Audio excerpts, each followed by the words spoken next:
সালে এসেও সরকারি চাকরিতে 15,000 টাকা বেতন।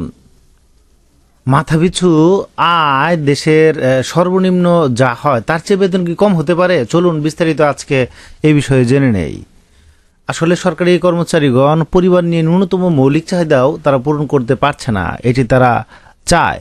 সরকারি চাকরি মানে লক্ষ লক্ষ টাকা বেতন এমনটি নয়। 11 থেকে 20 গ্রেডের কর্মচারীদের চাকরির শুরুতে বেতন 8,250 টাকা দিয়ে শুরু হয়। সব মিলিয়ে 15,000 টাকা মোট বেতন পায়।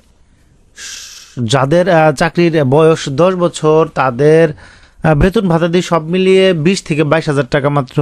সরকারি চাকরিতে এই সর্বনিম্ন বেতনেই মানুষ চাকরি করে। বিগত সরকারের আমলে সুযোগ সুবিধা কমেছে। হ্যাঁ, কমেছে। স্বাধীনতার পরবর্তী সময় হতে 2009 সাল পর্যন্ত পে স্কেল পর্যন্ত একটি নির্দিষ্ট ধাপ পর্যন্ত ক্রমান্বয়ে বেতন বৃদ্ধির সুবিধা ছিল এবং পদোন্নতি না পেলে টাইম স্কেল পাওয়া যেত।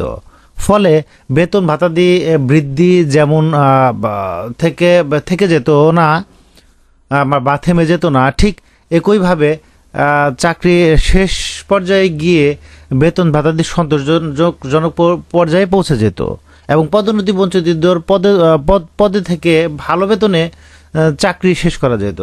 অষ্টম জাতীয় পে স্কেল বা বেতন স্কেল 2015 জারি হওয়াতে শুধু দ্বিগুণ বেতন বৃদ্ধি পেয়েছে এমন স্লোগান ছাড়া নিম্ন গ্রেডের কর্মচারীগণ কিছুই পায়নি, বরং বিভিন্ন সুবিধা সংকুচিত করে তাদের ঠকানো হয়েছে। তো আজকে এই বিষয়েও আমরা আর একটু বিস্তারিত জেনে নেব।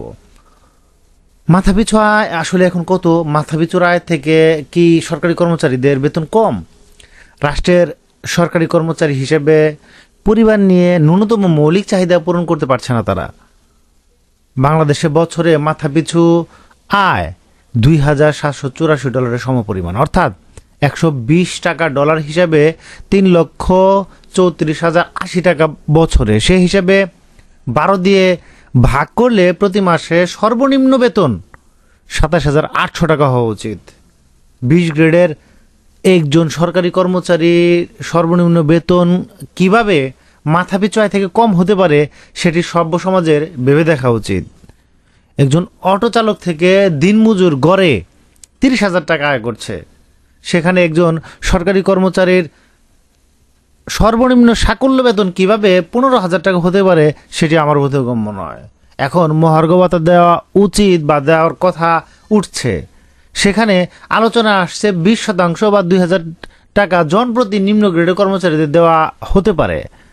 বর্তমান বাজার বিবেচনা করে কোনোভাবে মাথাপিছু আয় থেকে সর্বনিম্ন মোট বেতন নির্ধারণ করে রাখা মানেই দুর্নীতিকে উৎসাহিত করা। তো সর্বনিম্ন বেতন 30,000 টাকা হওয়া উচিত। হ্যাঁ, অবশ্যই। 2015 সালের 8,200 টাকা মূল বেতনে চাকরি শুরু করা বা 8,250 টাকা মূল বেতনে চাকরি শুরু করা একজন নিম্ন গ্রেডের বা নিম্ন পদের কর্মচারী মাসে সব মিলিয়ে 15,000 টাকা বেতন পান। তো এই যে 15,000 টাকা যারা দীর্ঘদিন ধরে সেই 15 সালে চাকরি পেয়েছে তারা এখন 20-22,000 টাকার মতো বেতন পায়। সেই একই কর্মচারী 2024 সালে 12,240 টাকা মূল বেতনে সব মিলিয়ে মাসে 21,000 টাকা বেতন পান, ধরুন 21-22,000। এই হিসাবে আবার ঢাকার বাইরে আরও কম পায়। এর ভেতরে প্রায় 10 বছর অতিবাহিত হয়েছে। এই সময় বাজার মূল্য, ডিজেল, গ্যাস, বিদ্যুতের মূল্য বৃদ্ধি তুলনা করলে এই কর্মচারীর বেতন কমে গেছে বলতে পারেন। মাথাপিছু আয় এবং বর্তমান বাজার পরিস্থিতি চিন্তা করে সর্বনিম্ন বেতন অবশ্যই 30,000 টাকা হওয়া উচিত, যাতে নিম্ন গ্রেডের কর্মচারীগণ মৌলিক চাহিদা পূরণ করে সাধারণ দুর্নীতিমুক্ত জীবনযাপন করতে পারে। মানহীন পে স্কেল ছিল তাহলে 2015 সালে? অবশ্যই মানহীন পে স্কেল ছিল। বাজার মূল্য থেকে নিম্ন বেতন পেয়ে আমরা বলতে কর্মচারীরা বলছে নিম্ন বেতন পেয়ে বেনজির, মতিউর, আবিদ মালিক হতে চাই না আমরা। তো আসলে বৈষম্যটা কি আসলে পে স্কেলেও রয়ে গেছে? হ্যাঁ, বড় বৈষম্যটা তো আসলে পে স্কেলেই। শতাংশতে যদি আপনি চিন্তা করেন তাহলে ধরা পড়বে। কর্মকর্তাদের জন্য 12,500 টাকা থেকে 78,000 পর্যন্ত মূল বেতন। দশম গ্রেডে থেকে প্রথম গ্রেডের প্রতি ধাপে 20% বেতন বৃদ্ধি পেয়েছে। অন্যদিকে তাদের যে মূল বেতন সেখানেও কিন্তু তারা 20% প্রতি প্রমোশনেও তাদের বৃদ্ধি পায় একটা গ্রেড পরিবর্তন হলেই। গ্রেডে বৃদ্ধি 20%, এর অধিক হওয়ায় বার্ষিক 5% ইনক্রিমেন্ট, যে কোনো প্রকার ফিক্সেশনের জন্য তাদের সুবিধা বেশি, ফলে তারা প্রমোশন অনুপ্রাণিত হয়। অন্যদিকে এই যে সরকারি কর্মচারী যাদের, তাদের মাত্র 2 থেকে 2.5% বৃদ্ধি। তো নিচের শখটি দেখলে, আসলে আমি যে শখটি দেখাচ্ছি স্ক্রিনে, সেটি দেখলে আপনি বুঝতে পারবেন। এখন মহার্ঘ ভাতা দিলে কি সমাধান? মহার্ঘ ভাতা দেওয়ার সাথে সাথে নিচের যে সমস্যাগুলো, সেগুলোও কিন্তু সমাধান করতে হবে। যে পে কমিশন গঠনপূর্বক বৈষম্যমুক্ত পে স্কেল ঘোষণার মাধ্যমে বেতন বৈষম্য নিরসনের চেষ্টা করতে হবে, বেতন স্কেলে পার্থক্য সমাহার করতে হবে। তো এই যে 10 গ্রেড নির্ধারণ বা গ্রেড সংখ্যা কমাতে হবে। তো পে কমিশন 11 থেকে 20 গ্রেডের কর্মচারীর যে প্রতিনিধি রাখার কথা, সেটি রাখতে হবে। যে সকল কর্মচারীর বেতন শেষ ধাপে পৌঁছে গেছে, তাদের বেতন বৃদ্ধি নিয়মিত করতে হবে। টাইম স্কেল, সিলেকশন গ্রেড এগুলো বহাল করতে হবে।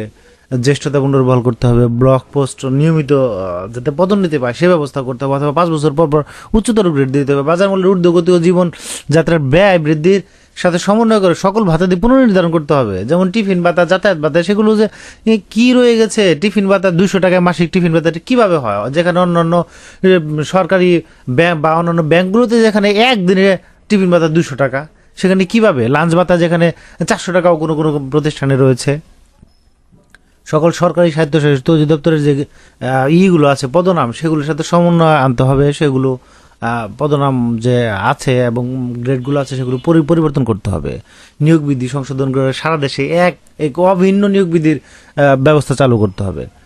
তাছাড়া এই যে পেনশন 90% দেওয়া হয় মূল বেতনে, সেখানে 100% নির্ধারণ করতে হবে এবং 1 টাকার পরিবর্তে 500 টাকা দিতে হবে। কারণ সেই 15 সালে যারা গেছে, রিটায়ারে গেছে, তারাও কেউ দেখা যাচ্ছে যে ওই 20 লাখ টাকা পেয়েছে। এখন যারা 24 সালে যাচ্ছে, তারাও কিন্তু সেই 20 লাখ টাকাই পায়। এই আগে আপনার 12 বছর আগের 20 লাখ টাকা আর এখনকার 20 লাখ টাকার মান তো সমান হতে পারে না। এটি আসলে বিবেচনা আনতে হবে সরকারকে। তাহলে পে স্কেল নাকি মহার্ঘ ভাতা? তো মহার্ঘ ভাতা, পে স্কেল তো দিতেই হবে। মহার্ঘ ভাতা চালু করতে হবে। পে স্কেল আসলে আরো 3-4 বছর আগে দেওয়া উচিত ছিল, সেটি হয়নি। এখন মহার্ঘ ভাতা চালু করতে হবে। চালু করে, যে কারণ মূল্যস্ফীতির বাজারে কিন্তু তারা টিকতে পারতেছে না, এখন চালু করে তারপরে ধীরে ধীরে পে স্কেল বাস্তবায়নের জন্য চেষ্টা করতে হবে। এইটুকুই। তারপরেও আপনার যদি পরামর্শ থাকে, ভিডিওর কমেন্ট সেকশনে করতে পারেন।